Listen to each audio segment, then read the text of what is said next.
Hey, what's up guys? So today we're going to be going over the best classes for Season 20, and I'm going to title it For You because we're going to be going over a lot of different things here. I also wanted to mention as a heads up that we will only be covering the classes that got new content, as in they either got a buff in some department or they got a completely new set, because there are 3 new sets to Season 20 and most people just want to know out of these 3 which one is going to be the best for them. Now I do want to mention there is currently kind of a bug on Wizard that is kind of pushing them higher than the rest of the classes, but nonetheless it's in the game currently right now, and sometimes bugs do stay in the game, and if it does not change, Wizard 100% is going to be the best class for Season 20 that again has new content.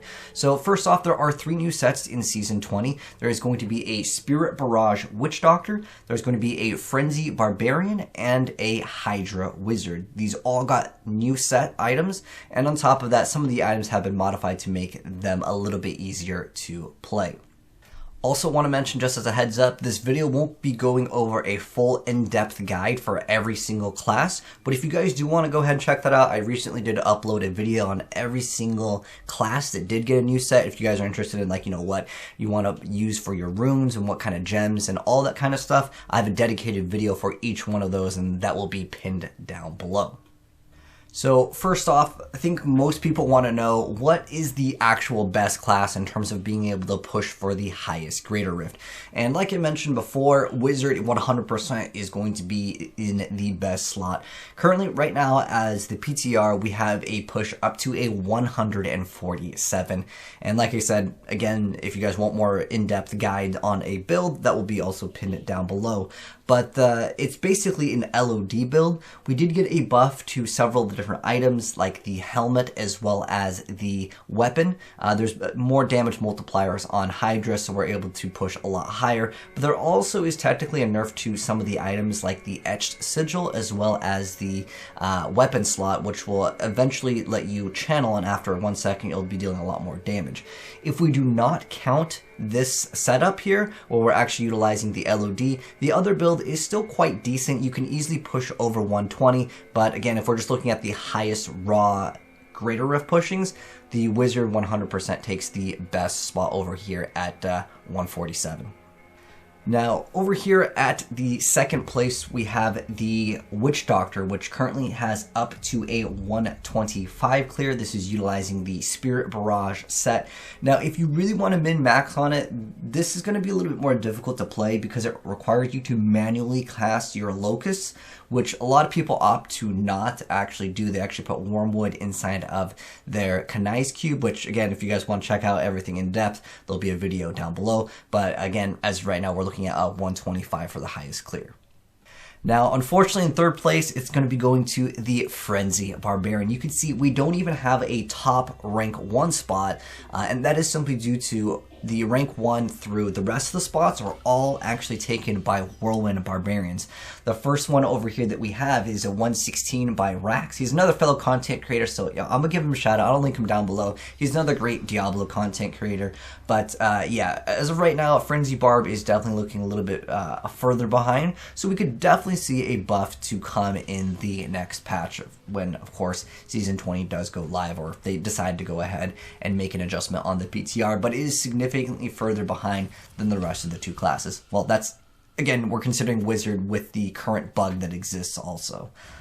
Now, I know some people just want to go ahead and play 4-player as well, and that's totally cool too. And if we look at the leaderboards for the 4-player group, we can definitely see there's a lot of wizards. There's going to be a few different builds that will utilize the Necromancer, because with the Season 20 seasonal buff, you're going to be able to put all of your different weapon slots or armor slots or jewelry slots inside of your Kanai's cube. You don't have the limit to like 1 ring or 1 amulet. You can actually put 3 amulets, 3 weapons if you want, and that is why Necromancer is going to be very strong going into Season 20 with the buff. But you also have your Z DPS builds, like you have your Z Barb, you have your Z Monk. Wizard is definitely very, very strong. Still, again, that's counting with the bug, and again, if that doesn't get changed, they're still going to be very dominant. But the only class that we don't see on the leaderboards up until way further back is actually going to be the Witch Doctor, which honestly I haven't seen Witch Doctor on leaderboards in a while, and this isn't going to make them a lot more, I guess, wanted when you are looking for a 4-player group. Now, the next thing that I want to kind of go into is ease to gear, as in like which classes are easier to gear. Now, this is something that it can make people want to play certain other classes first, because some classes take a very long time to go ahead and actually gear. But anyways, in terms of comparing all 3 of them, again, we're trying to just really focus in on like the new content here. Witch Doctor actually will be a little bit easier. The reason why Witch Doctor will be a little bit easier is because on the weapon slot for Barbarian, you actually have to have Echoing Fury roll a relatively high stat on the chance to fear. If you're playing, again, solo and you want to go ahead and push those creator rifts, you're really going to want that chance to deal double damage when you fear the enemies, which is part of the bonus. So that's one reason why I consider the Witch Doctor easier to gear than the Barbarian. There's obviously a lot of different rolls that you need to have on Witch Doctor, like you need to roll the bonus to the mana regeneration, but Echoing Fury, the reason why I put it here is not only do you have to have the weapon roll Ancient, but the ability to actually fear the enemy on hit cannot be re-rolled. I mean, you can reforge the weapon completely, but if you're looking at an ancient weapon, you can't simply just go ahead and go over to the Mystic and go ahead and re-roll that. That's why I consider it harder than the Witch Doctor. And on top of that, you gotta roll a lot of different things on Barbarian. You obviously have your main and your offhand, but technically with the Witch Doctor, you also have to look for the mana regeneration. So they are both hard, but the thing is, at least with Witch Doctor, you can re-roll the mana regeneration, whereas with the Barb, chance to deal double damage, it just can't be re-rolled. So overall, first place in terms of ease to gear, Witch Doctor. Second, Barbarian for the reasons mentioned. And the hardest one to actually gear is probably going to be Wizard.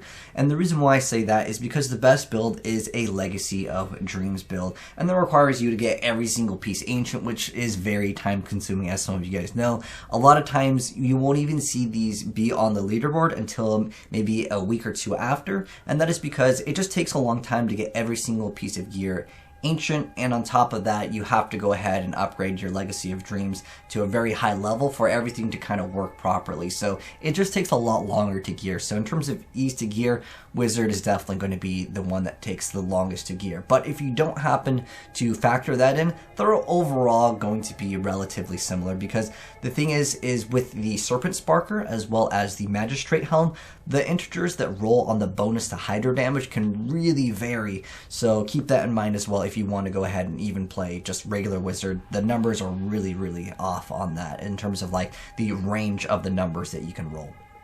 So now that we've gotten that out of the way, I wanted to kind of put forward the objective information, as in stuff that usually can't really be argued for the most part. And next up, I want to hop into a little bit more subjective, as in like what's the most fun to play, what offers that new gameplay experience. So first off, in terms of the hardness to play, because I think that this is something that some people do factor in when they actually play a character. They don't want a character that has to push a lot of buttons. They want to hold down one button, or maybe just hit one button and once in a while activate something else. This actually really comes down to the Barbarian being the easiest, and that is simply because you kind of just activate your buffs and just maintain them as they need to be maintained, and then you can pretty much just hold down Frenzy and you will clear out content very, very fast. I think most people would say that the Barbarian is the easiest to play simply because when you just really hold down one button and kind of mow through the content. Although Whirlwind Barb is way easier, this video is trying to focus in on the new content, so it's definitely the easiest out of all of them to play. Now, in second place, I would put the Wizard. The reason why is because you have to not get hit, and depending on your circumstance, sometimes you're just put in situations where there's just, there's explosions, there's just too many enemies on the screen and you have to get hit, and therefore I would pretty much put Wizard here, because when you take damage, not only will you be taking more damage, but you also lose damage. This is something that a lot of people have been complaining about, that the Wizard should not have this. If you're playing the LOD build, you don't have to worry about this, but if you're running the normal 6-piece, when you actually take damage. And even if you have shields, this still will apply, because with Squirt's Necklace, if you take damage and it's shield damage, it does not actually make you lose damage on your Squirt's Necklace. But with the Hydras, you will still lose a Hydra head, therefore losing out on DPS because you have less heads on your Hydra. So you do kind of have to play around with that as well. But overall, you can pretty much just kind of throw them there and they will CC things for the most part, and you should be good to go. But again, it is just something a little bit harder because when you take damage, not only are you going to be taking more damage, but you also lose DPS. So there's a little bit more complexity. There's a little bit of other room for error with this build, and that's why I'm going to put it on, like, I guess, medium-ish. And then for the hardness, I would definitely put the Witch Doctor at the hardest here out of the three. And the reason why is because there's so many things to maintain. You not only have to haunt, but if you want to push for the highest build potential for the Greater Rift, you also have to manually cast Locust, and then you have to maintain your stacks of your souls. You'll also have to activate Horrify for some extra damage reduction. There's just a lot of other things to maintain, plus you don't deal your damage immediately because you have to proc haunt, because you have to proc the Locust, and then you can finally go for your big damage with the Spirit Barrage. It's just not as easy for most people to play, and I know some people do play on console, and for a lot of console players, it can be a lot more difficult to manage a lot more at once, especially since you also have that roll mechanic. So there's just a lot more things to maintain. That's why I would consider the Witch Doctor to be a little bit harder to play. And there you guys have it, all of the classes and the, I guess, rankings of the different classes in terms of ease to play and how high they can push on the leaderboards and what's more viable in, 4-man groups. But if you guys want more in-depth guides on any of these builds, again, it'll be pinned down below in the comment section below, and you guys can maybe see which one kind of fits your playstyle a little bit more. But I wouldn't say, again, with the exception of the Wizard, there's one that outclasses all of them by, 30, 40 greater rifts, to where the other classes are unplayable. All of them can complete up to T16 with 100% ease. But anyways, you guys can let me know what your favorite class is down below for Season 20 via the PTR. Personally, for me, if you guys are wondering, I really enjoy the Wizard more than anything. The reason why is because I love moving super fast, and with that seasonal buff, you can go ahead and throw in the Aether Walker and basically just teleport around and throw Hydras, and it's really fast for some speed builds, and I have a lot of fun playing it. And you guys can check out the video down below as well, which shows off kind of like a speed build. But anyways, thanks for watching, guys. Hopefully you enjoyed the video, and if you did, drop a like on it. If you are new here and do want to check out more Diablo content as well as other action RPG stuff, we got Wolcen coming around in just a few days, and I'm pretty hyped up about that game. It's a new action RPG, as well as other gaming content. I upload all types of games here on this channel. But thanks for tuning in, and I'll catch you guys in the next video. Have a good one, and I'm signing out. Peace.